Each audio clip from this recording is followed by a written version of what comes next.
mag-secret file ay ilike mo muna ang video na to at mag-subscribe na sa aming YouTube channel. Don't forget to click the notification bell para hindi ka nahuhuli sa latest episode ng DJ Rocky's Secret Files.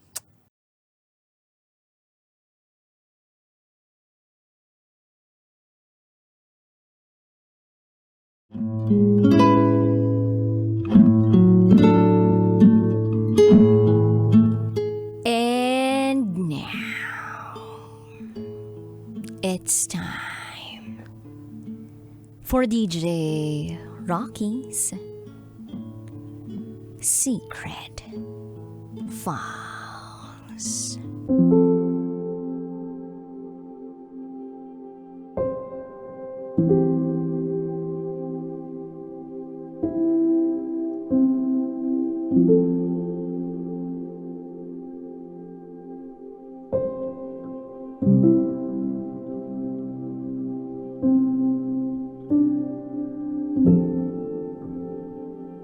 Takot akong mawala ang boyfriend ko.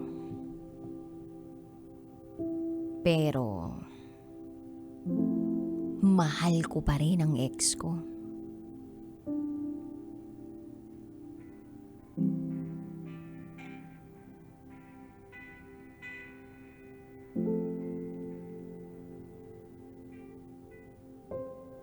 Hi, DJ Rocky.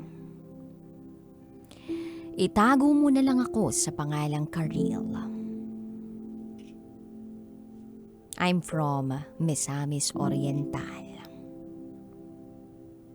At ito, ang aking secret file.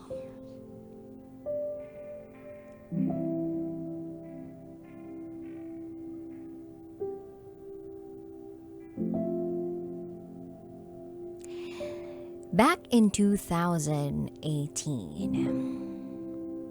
meron akong nakilalang isang lalaki.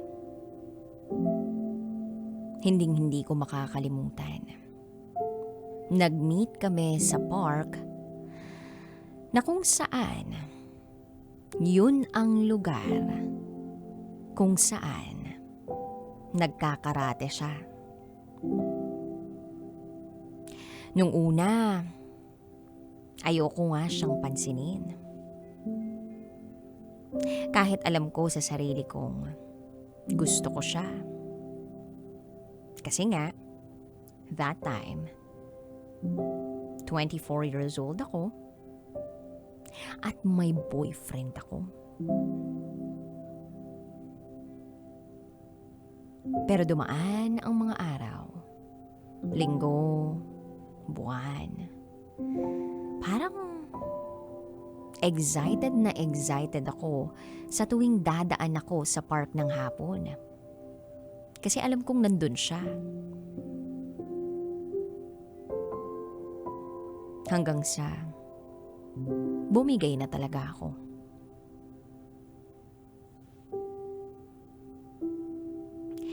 Sabi nung friend ko na kasama ko that time, ipapakilala kita rito. Kasi ito ang mga tipuhan mo. Yung chinito, moreno, may abs, matangkad, at mas matanda sa iyo. So naipakilala nga kami sa isa't isa. Kabadong-kabado ako. So to make the long story short, naging kami. Pakiramdam ko that time, ang ganda ko. Kasi palagi niyang sinasabi sa akin na ang ganda-ganda ko raw. Hanggang sa hiniwalayan ko yung boyfriend ko that time at pinush ko na yung sa amin. First year, ang ganda ng relationship namin. Umabot sa puntong pinakilala ko siya sa mama ko. First time kong magdala ng boyfriend sa bahay. Okay naman ang lahat. Si Papa nga lang, medyo alanganin. Kasi nga, ang iniisip ng mga magulang ko, ako ang tutulong sa kanila para kahit papano guminhawa ang buhay namin.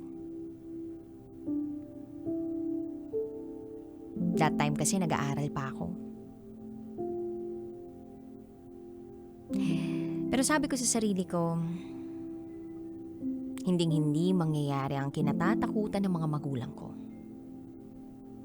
Mag-aaral akong maigi.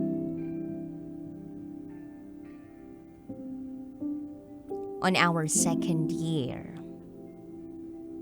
pareho pa rin kami nag-aaral.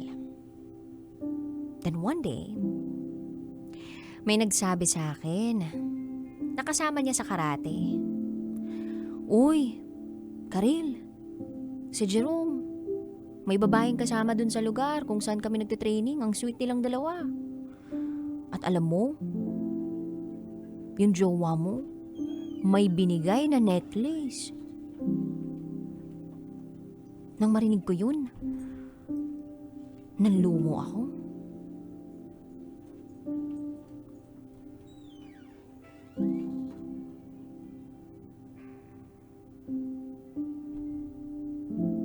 Kinumpronta ko ang boyfriend ko. Hindi na ako nagpatumpik-tumpik pa. Sabi ko, "Oh, bakit? Bakit may ka-exchange gift ka? 'Di ba? May binigyan ka ng necklace." Hinawakan niya yung kamay ko. Hindi siya nagsasalita. Pinaangkas niya ako sa motor niya. Kabadong-kabado ako. Sabi ko kay Jerome, "Ano ba? Saan ba tayo pupunta? Ano pa bang kailangan mo? Di ba meron ka ng iba?" Wala talaga siyang sinasabi na kahit ano. Wala akong magawa, nakaangkas ako eh. Natatakot lang ako, baka saktan niya ako. Maya-maya pa nakarating na kami sa dating tambayan namin.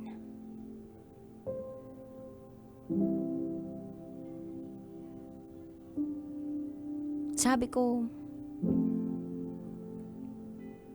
"Bakit hindi ka nalang makipag-break sa akin ng maayos? Bakit kailangan pang malaman ko sa iba?"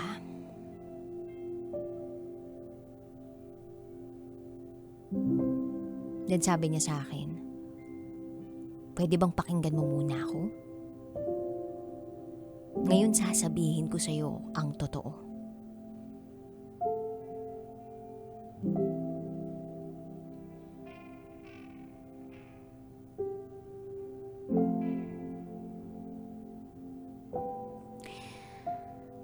Alam mo,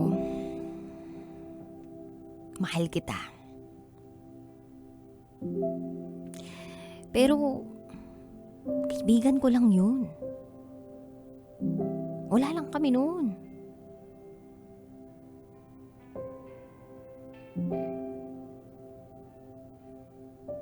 Hindi ko inisip na wala lang sila noon. Tinanong ko siya, nasaan ang pruweba? Pero wala siyang maipakita sa akin pruweba na magkaibigan lang talaga sila. Sabi ko, "Pakita mo sa akin yung cellphone mo. Patingin ang conversation ninyo." Natahimik siya. Then sabi ko, "Maghiwalay na lang tayo. Kinailangan mo pa akong dalhin dito para lang sabihin yan?" Sabi ko sa kanya. At umalis na ako sa tambayan namin yun. Few days later, nangungulit si Jerome sa akin. Pakiramdam ko that time, mahal ko pa rin siya. Alam ko na mahal ko pa rin siya at siya pa rin ang nilalaman ng isip at puso ko. Kaya ayun, nakipagbalikan ako. Itinuloy namin ang relasyon namin. Marami akong naririnig tungkol sa boyfriend ko. At marami rin akong mga nararamdaman, naobserbahan na ibang babae niya. Pero patay mali siya. Tuloy lang. Away pa rin kami ng away. Hanggang sa graduate na siya, nagkatrabaho na siya, habang ako'y nag-aaral pa rin. Napansin ng mga magulang ko ang asal ko. Na lagi akong nakikipagkita sa boyfriend ko at para bang napapabayaan ko na ang pag-aaral ko. So pinagbawalan nila ako na makipagkita kay Jerome. Pero matigas ang ulo ko. Mabuti na lang at pag-graduate na ako that time. Nakapag-apply ako sa trabaho. Then kada day off ko, doon ako umuwi sa boarding house ni Jerome. Masaya kami. Pero pagpaalis na naman, ako sa bahay na yun, iba na naman siya. One time magpapasko noon. Umuwi ako sa amin ng umaga kasi may kailangan akong pirmahan. Pero hindi pa rin alam ng mama at papa ko na doon ako galing sa kanya. Then pa Noche Buena bumalik ako. Nakita mismo ng dalawang mga mata ko na may hinatid siyang babae sa sakayan.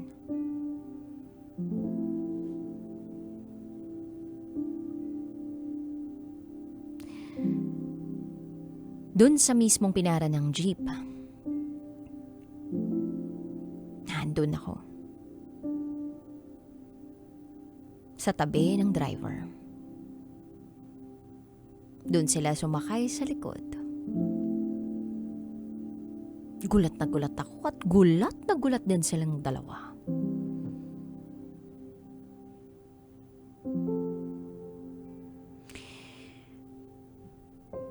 Para bang wala akong lakas para kausapin silang dalawa.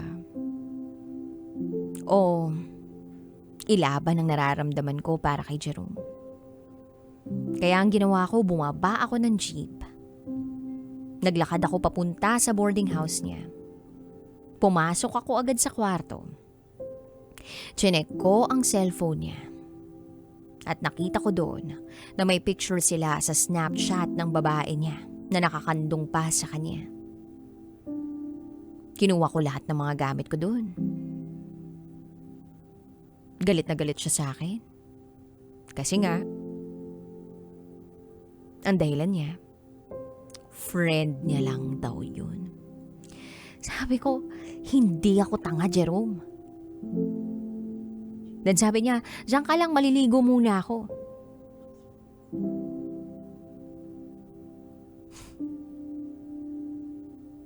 Yung pala, kaya niya sinabi yun, dahil meron palang tao doon sa loob ng banyo. Wow!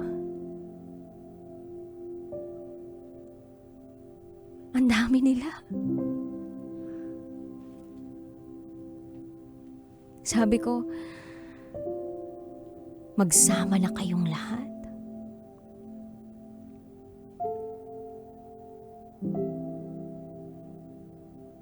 Kinagabihan, nag-chat yung isa sa mga babae niya. At ang sabi sa akin, "Hoy bruha, alam mo bang may nangyari sa aming dalawa?" Pagkakita ko noon, wala akong naisagot. Napaiyak na lang ako. Then, 4th anniversary namin. Yes, tumagal pa ng gano'n ang relationship namin. Nag-alsa balutan ako pero bumalik din ako kay Jerome. Pakiramdam ko kasi magbabago eh. So, 4th year. Susurpresa ko siya. Pagkarating ko ng boarding house niya, ako ang nasurpresa. Dahil may babaeng nakapatong sa ibabaw niya. Halos mahimatay ako. Lutang na lutang ako. Natagpuan ko na lang yung sarili ko na umiiyak sa isang sulok at nagtatanong, bakit? Anong mali sa akin? Tulala ako. In fairness, nakuha namang paalisin ni Jerome yung babae sa bahay. Ako naman, timing. Piyesta sa lugar namin may disco. Sinama ko yung mga kaibigan ko. May biglang humila sa akin.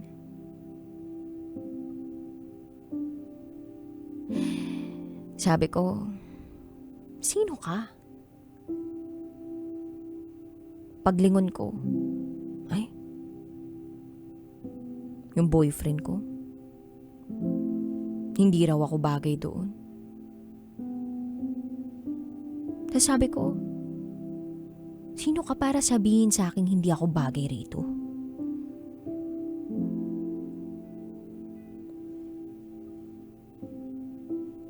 Sabi ko, hindi na ako uuwi sa'yo. Tapos na tayo.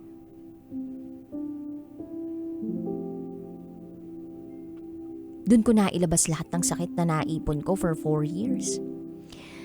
Sinampal ko siya. Sabi ko, tapos na, wala nang tayo.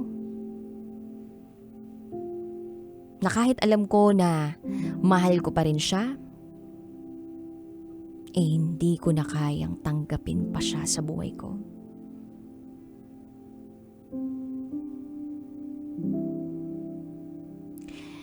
Few years later, engaged na ako. Hindi na kay Jerome, but to a new partner. Yung partner ko ngayon sobrang bait. Maalaga. Supportive. Supportive sa lahat ng gusto ko. Pero hindi ko alam. Kasi isang away lang namin, parang gusto ko na agad makipaghiwalay. Samantalang dun sa ex ko, ang dami naming away pero nananatili pa rin ako. Napapaisip nga ako kung deserve ba talaga ng taong mahal ako ngayon na ganito ako sa kanya. Naaawa ako. Takot akong mawala siya. Pero alam kong mahal ko pa rin yung ex ko. May mali ako. May mali sa akin. Alam kong hindi pa rin ako moved on sa past ko. Nakakalungkot kasi ito yung nararamdaman ko ngayon. Nagdarasal nga ako na sana pagka-uwi ko ng probinsya, magkita kami at makapag-usap ulit. Sana bigyan kami ng panahon para maging okay ulit. At etong dinarasal ko, hindi para sa current partner ko, kundi para sa ex ko. Alam kong mali. Pero mali bang maramdaman ito? Hanggang dito na lang po muna, DJ Rocky. Muli, ako si Kareel. At ito, ang aking secret file.